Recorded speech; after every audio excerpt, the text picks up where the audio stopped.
Et donc, du coup, j'enchaîne directement avec le premier groupe thématique, ce qui est celui qui touche à la caractérisation des aléas climatiques en contexte de réchauffement climatique au sein du parc national des Cévennes.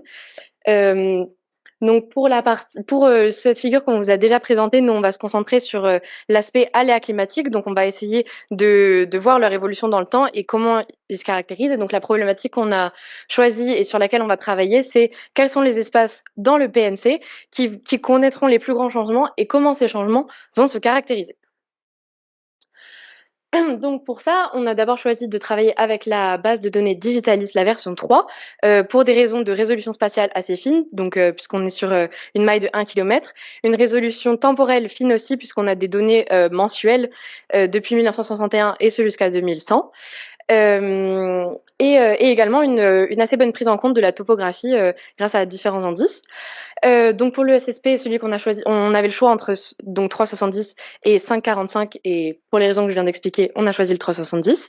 Et ensuite, donc pour l'aspect projection future, les données de projection future, en fait, il existe énormément de modèles qui s'appellent des GCM, qui sont des modèles qui prennent en compte plein de variables différentes et qui projettent les données dans le futur. Et donc nous, on en a choisi 3 et on a fait la moyenne entre les 3 puisque en fait, entre 2 GCM, parfois, les prédictions pour la température, elles peuvent être très différentes. Et on s'est dit qu'en faisant la moyenne de plusieurs, on allait un peu rassembler ça. Euh, et pour les variables climatiques qu'on étudie, on en a 3 des températures, donc les températures annuelles à la fois moyennes, minimales et maximales.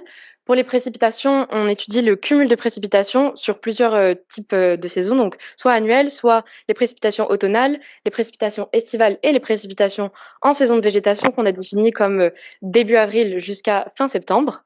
Et enfin, pour les variables qui touchent à l'eau disponible pour les plantes, on a d'un côté le bilan hydrique climatique estival, qui est donc une variable climatique qui se calcule avec les précipitations moins l'évapotranspiration potentielle, et de l'autre des variables qui touchent plutôt, enfin qui sont caractérisées grâce qui prennent en compte le sol et la nature du sol, dont la réserve utile et le déficit en évaporation en eau dans les sols, à la fois annuel et en saison de végétation, qui est une variable qui permet de traduire le stress hydrique des plantes. La caractérisation des aléas climatiques à l'échelle du PNC s'est ensuite appuyée tout d'abord sur une étude de l'évolution de certaines de ces variables à l'échelle du Parc national des Cévennes, en s'appuyant sur 2 approches. Donc, premièrement, d'une part, la représentation de l'évolution de ces variables dans le temps sur la période 1961-2100 sur 3 régions du Parc national des Cévennes que nous avons délimitées en nous appuyant sur les anciennes régions IFN, donc Grand Causse, Haute-Cévennes et Basse-Cévennes, et d'autre part par des calculs d'anomalie, l'anomalie se définissant entre la différence entre la moyenne d'une variable sur la période étudiée par rapport à la différence de la moyenne d'une variable étudiée par rapport à une période de référence. Les périodes étudiées étant le présent 2015-2024, le futur proche et un futur plus lointain par rapport à la période de référence 1961-2100. Pour cela, nous avons utilisé différents rasters qui représentent les variables climatiques dans le temps et avons procédé par des moyennes par pixel sur les couches des différentes variables et pour les différentes périodes. La première des variables dont on peut parler est la température moyenne annuelle. Donc, vous voyez ici un graphique sur la période 1961-2100. Donc, ce qu'il en ressort et qu'il est notable de remarquer, c'est un net réchauffement à l'échelle de l'intégralité du parc qui atteint jusqu'à 3,9 degrés donc à l'horizon 2100 et qui est déjà aujourd'hui donc au présent par rapport à la période de référence d'environ 2 degrés. Et il est également intéressant de noter que d'après les modèles utilisés, on a assez peu de différence d'intensité de réchauffement entre les trois régions et que celles-ci suivent une trajectoire relativement semblable. Mais cela peut avoir plusieurs explications et notamment l'échelle des données initiales ayant servi à établir les modèles. Donc maintenant, je vais vous parler de l'évolution des précipitations en saison de végétation. Donc je rappelle de début avril jusqu'à fin septembre. Donc la première, donc sur cette diapo qui est un petit peu chargée, les 3 cartes, c'est des cartes qui représentent les anomalies. Donc on soustrait la période qu'on étudie, enfin à la période qu'on étudie, la période de référence. Sur la première carte, donc c'est entre le présent et la période de référence 1961-1990, et on observe une sorte de gradient qui part du nord-est et qui va vers le sud-ouest où du coup on aurait des anomalies négatives, donc moins de précipitations actuellement par rapport au passé dans le nord-est et des anomalies positives, résultat un petit peu étonnant qu'on observe. Et ensuite, pour les projections dans le futur, du coup, on a comme une sorte on a l'impression qu'on a une vague qui arrive, du sud-est, qui va créer des anomalies, donc où on a moins de précipitations, hem et ça s'intensifie, bah, bien sûr à horizon 2071-2100, avec, notamment on voit une grosse tache rouge dans le nord, qui correspond à la partie sud du mont Lozère et une tache rouge dans le sud qui correspond en partie au massif de l'Égual. Donc on voit que c'est des zones qui vont être particulièrement touchées. Et ensuite, si on veut comparer les 3 régions entre elles, donc sur le tableau, en bas à droite, on voit que, les Hauts-de-Cévennes, elles ont une anomalie de précipitation qui est un peu plus haute que les autres. Donc on a l'impression que ce qui ressort de ça, c'est que il va y avoir un point de précipitation, dans les Hauts-de-Cévennes par rapport aux autres. Mais bon, voilà, la différence, d'une région à une autre, elle est pas hyper marquée non plus. La dernière chose qu'on a voulu voir sur les précipitations, c'était si, avec les données futures, on pouvait, on pouvait projeter et voir apparaître une intensification des épisodes cévenols, donc qui seraient caractérisés par des précipitations très fortes, notamment en octobre et en novembre, enfin en automne. Sur la période 2005-2024, on voit deux belles barres, donc on a des précipitations qui sont autour des 200 millimètres en octobre et en novembre. Et en fait, ces barres, elles diminuent quand on regarde à horizon 2041-2070. Bon, ça peut s'expliquer de plusieurs façons et peut-être que c'est simplement le modèle qu'on a choisi qui anticipe mal cet épisode climatique très caractéristique. Mais voilà, on a voulu regarder ça et voilà le résultat que ça donne. Enfin, la troisième variable qu'on a étudiée pour cette première partie, c'est le déficit d'évaporation des sols en eau. Donc les 3 premières cartes, c'est pour annuel et donc on observe un petit peu comme pour les précipitations que plus on avance dans le temps, plus les anomalies vont être fortes, donc avec un déficit en évaporation qui va être plus fort dans le futur. Et on a aussi voulu regarder, donc comparer l'aspect annuel avec la saison de végétation pour voir si, en fait, est-ce que à tout moment de l'année, l'anomalie est la même ou est-ce qu'on a des anomalies qui sont plus fortes en saison de végétation. Et donc, on voit sur les 3 cartes qui viennent d'apparaître que, effectivement, en saison de végétation, on va avoir des anomalies, donc un déficit d'évaporation qui sera plus fort. Et les zones qui apparaissent comme les plus touchées, c'est cette fois-ci la partie nord du mont Lozère et, un petit peu la partie sud. Et on voit, on a l'impression un petit sur la partie des saisons de végétation qu'on a comme une arrivée du sud-est, peut-être du coup une influence méditerranéenne qui arrive et qui vient créer un déficit d'évaporation fort en saison de végétation dans la partie sud-est du parc. Pour le petit tableau, comme pour les précipitations, on peut regarder en chaque région, enfin les régions les unes par rapport aux autres et on n'a pas une grosse différence entre les régions. Donc on peut pas dire, enfin, on n'a pas l'impression qu'il y a une des 3 régions qui va avoir des anomalies plus fortes que les autres. Donc la deuxième partie de notre démarche a été de réaliser une typologie climatique à l'échelle du parc national des Cévennes. Donc le but ça a été de définir des types climatiques, donc des zones, des aires géographiques où les variables climatiques ont des caractéristiques communes qui se ressemblent. Et pour cela, nous sommes appuyés sur une période qu'on va qualifier de période présente, entre 95 et 2024. Et du point de vue de la méthode, nous avons tout d'abord réalisé une analyse des composantes principales suivie d'une classification ascendante hiérarchique. Et donc la classification ascendante hiérarchique, c'est une méthode de classification qui permet de rassembler des points par similitude pour former des groupes avec une certaine homogénéité. Donc ici, des groupes avec une certaine homogénéité climatique. Et donc cette démarche s'est appuyée sur les différentes variables précédemment évoquées, mais également sur les radiations solaires ou la réserve utile, par exemple. Donc nous l'avons réalisé du point de vue de la calibration à l'échelle de l'intégralité d'un grand large quart sud-est de la France. Et on peut voir là le focus sur le parc national des Cévennes. Et ce qui ressort de cette typologie climatique, c'est qu'à l'échelle du parc, on a une domination de 5 grands types. Donc on voit ce climat 15 qui domine sur les zones les plus en altitude, un climat sur des zones à altitude plus moyenne, le climat 5, au nord-ouest du parc, le climat 4, le climat 6 sur le nord-ouest du Mont Lozère, et enfin un climat en frange sud-est qui correspond à un climat vraiment méditerranéen. Donc si on s'intéresse à la caractérisation de ces différents climats. Donc, ce qui est intéressant de noter, c'est que le climat 15 est un climat montagnard, tout comme le climat 6, mais que ceci se différencie par la pluviométrie, le climat 15 ayant des très fortes précipitations. Et donc, ces climats sont tous plutôt frais, voire froids. Enfin, le climat 6 ayant une moyenne annuelle de 7,8 degrés sur le nord du Mont Lozère. Et pour les climats 4 et 5, on est sur des pluviométries inférieures avec 1200 mm annuels pour le climat 5 et 950 mm annuels pour le climat 4. Le climat 13 étant véritablement plus chaud avec une moyenne de température d'autour de 14 degrés.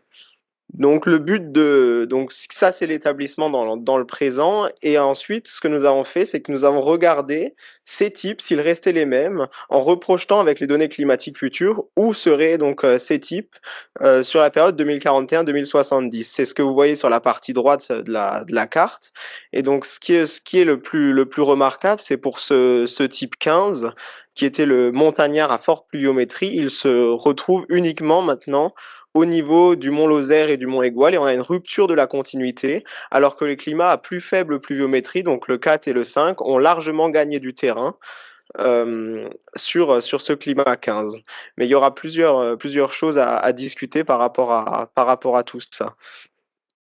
Donc, pour conclure, ce qui ressort un petit peu de tout ce qu'on a, présenté jusqu'ici, c'est sur la partie évolution climatique, sans surprise, une augmentation générale des contraintes thermiques et hydriques à l'échelle du parc, avec donc, des températures qui ont une tendance à augmenter, des précipitations annuelles et en saison de végétation qui ont une tendance à diminuer et des précipitations automnales, plutôt stagnantes.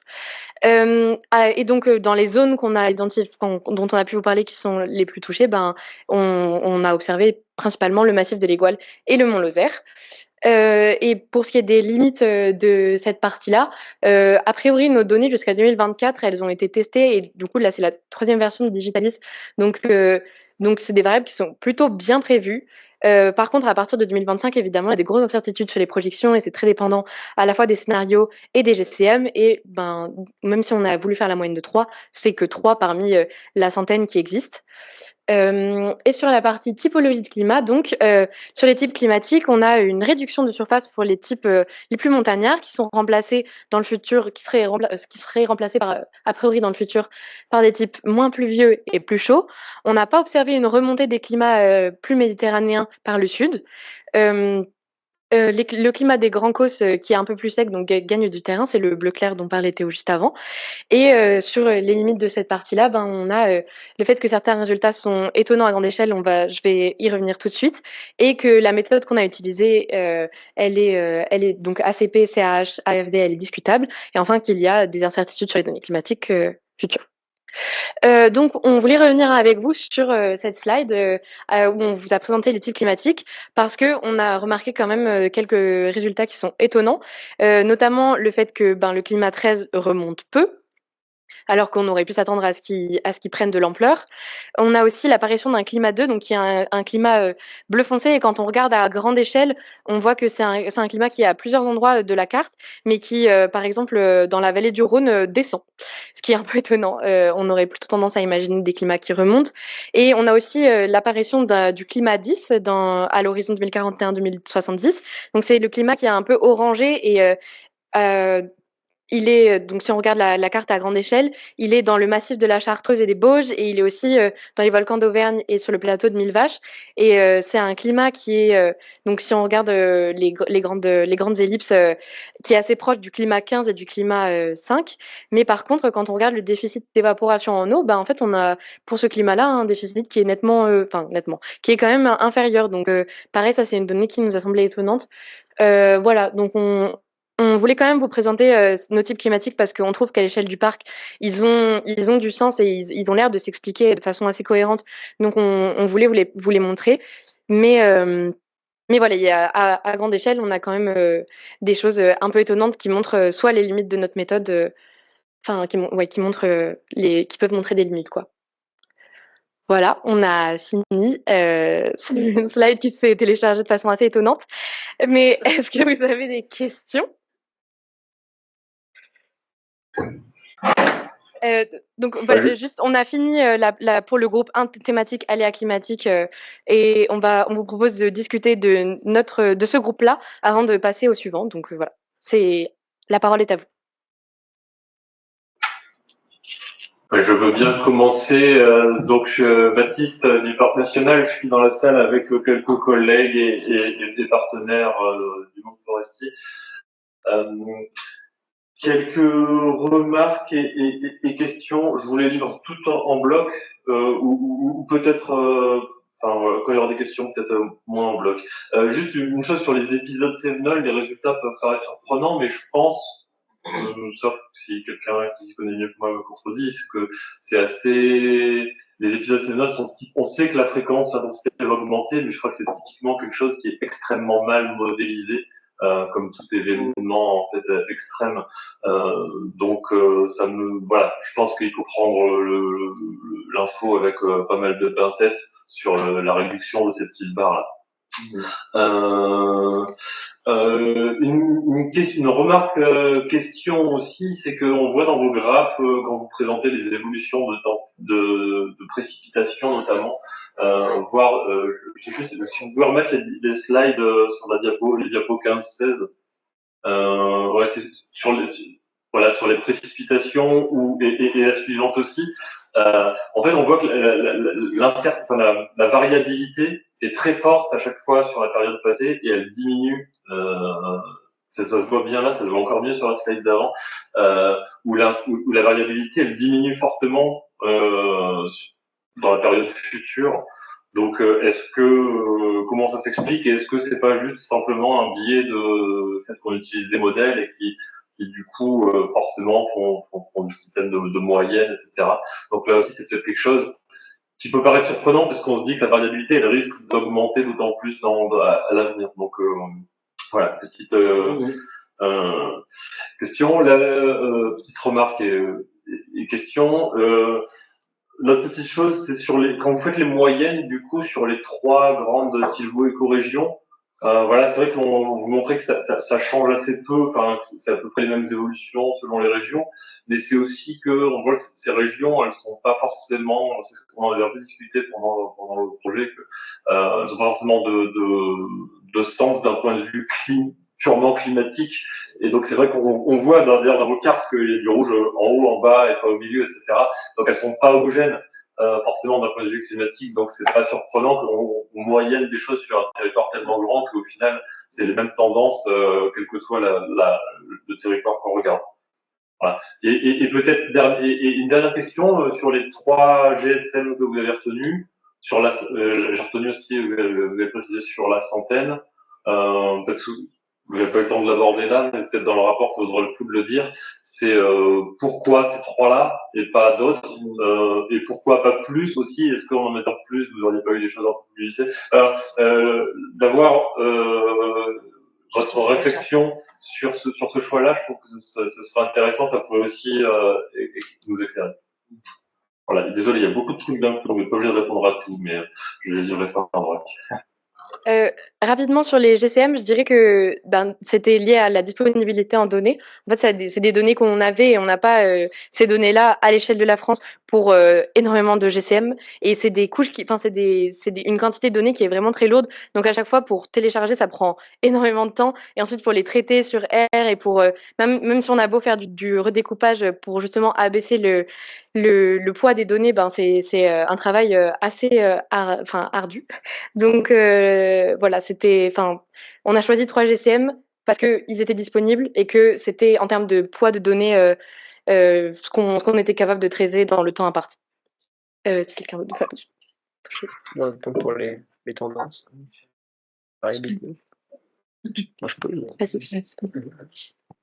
Du coup, pour la question sur les variabilités observées sur les graphiques, donc c'est principalement dû au fait que sur la partie passé-présent du graphique, donc on est sur des données qui s'appuient notamment sur des données de stations météo, donc on est sur quelque chose qui est, on va dire, plus proche du réel, alors que les modèles restent des modèles, et donc bien entendu que les incertitudes qui s'observent dans la période passée, donc les variations seront également présente dans le futur, c'est juste dû au fait qu'on passe dans le futur sur des modèles et donc cette variation elle est moins représentée, donc moins prise en compte par les modèles, et donc elle n'apparaît pas sur les graphiques, mais elle aura assurément, enfin il y en aura assurément plus que ce qui est modélisé, enfin que ce qui est représenté sur les graphes. C'est juste qu'il faut éviter la mauvaise conclusion, du coup, effectivement. Oui, il n'y a rien, il y a pas. Que la variabilité diminuera. Oui. Ce que vous n'avez pas dit, hein, je tiens à souligner que c'est une erreur que vous n'avez pas faite, donc il n'y a pas de souci. Et pour l'aspect des épisodes Sentinel, je sais pas si c'était clair quand j'en ai parlé, mais oui, on a voulu le regarder parce qu'on s'est dit si c'est clair, c'est assez intéressant, enfin, c'est intéressant de le montrer. Et effectivement, c'est pas clair, mais comme vous l'avez rappelé, c'est effectivement un événement climatique extrême, donc et particulièrement local, donc très difficile à modéliser. Et c'est également ce qu'on en a conclu. Je me rappelle plus toutes les questions. Est-ce qu'on a répondu à toutes vos questions, Baptiste, ou est-ce qu'on a oublié? Je peux vous faire un point sur ce que pensent les chambres d'agriculture de cette affaire. C'est pas. On n'a pas compris la potentielle question, si c'en était une. Est-ce que quelqu'un d'autre a une question? Pardon, j'ai pas allumé le micro, Frédéric. Désolé, j'ai oublié d'allumer le micro, c'est Frédéric Jobert de la Chambre d'agriculture qui intervenait. Et je suis conseiller forestier, c'est-à-dire que je n'interviens pas sur des dossiers agricoles ou à la marge. On s'est intéressé, nous, les chambres d'agriculture, à travers un programme qui s'appelle D3C, qui est beaucoup plus simple que ce que vous développez et qu'on essaye de transmettre aux chefs d'entreprise qu'on accompagne. Donc pour cela, il faut que nous, on le comprenne déjà et très clairement les exposer comme ceux que vous nous faites, demande un certain temps d'appropriation, etc. Nous, on a l'idée simple, c'est qu'a priori, la réalité dépasse les modèles qu'on retient. Alors après, on peut faire des interprétations de pourquoi on les retient, mais sur le principe, nous, on pense que la situation dans les moyennes, pas dans les extrêmes. Les extrêmes, je ne me prononce pas sur ce sujet, surtout que les extrêmes, comme les épisodes de ces venants, n'ont pas une réelle utilité à l'agriculture, au point où on en est aujourd'hui. Et donc, on pense que nous, on s'appuie sur des modèles. Après, on appuie notre conseil sur quelque chose qui est plus grave que ce que vous présentez et surtout qui accélère. Et je crois que c'est cette question, le niveau d'évolution du climat, nous, nos ressortissants, qui sont des gens qui vivent dehors, l'appréhendent à peu près. Quand vous entendez des cigales sur la montagne du Goulet ou des choses comme ça, les gens se rendent bien compte qu'il se passe quelque chose. Mais la notion sur laquelle nous, on souhaite voir insister, c'est sur l'accélération du phénomène qui se voit déjà dans nos stations météo locales. Donc, c'est ça pour nous le point important. En ce qui concerne les forestiers, nous, on ne sait pas de quoi meurent les arbres, puisque jusqu'à présent, c'est toujours moi qui les ai tués avec un marteau. Et de ce fait-là, on a une mauvaise connaissance de ce qui provoque la mort des forêts, entre guillemets. Et donc, de ce fait-là, est-ce que c'est des phénomènes extrêmes, est-ce que c'est des phénomènes réguliers, tout ça, là, on rentre dans des notions qui sont peut-être un petit peu compliquées, nous, pour nos ressortissants, même pour vous. Mais tous ces modèles-là sont très optimistes. Merci beaucoup. Je suis pas sûre d'avoir exactement compris si vous avez une question particulière sur ce qu'on a présenté ou si c'était, oui. C'était une remarque globale où je pense que vous pouvez poursuivre.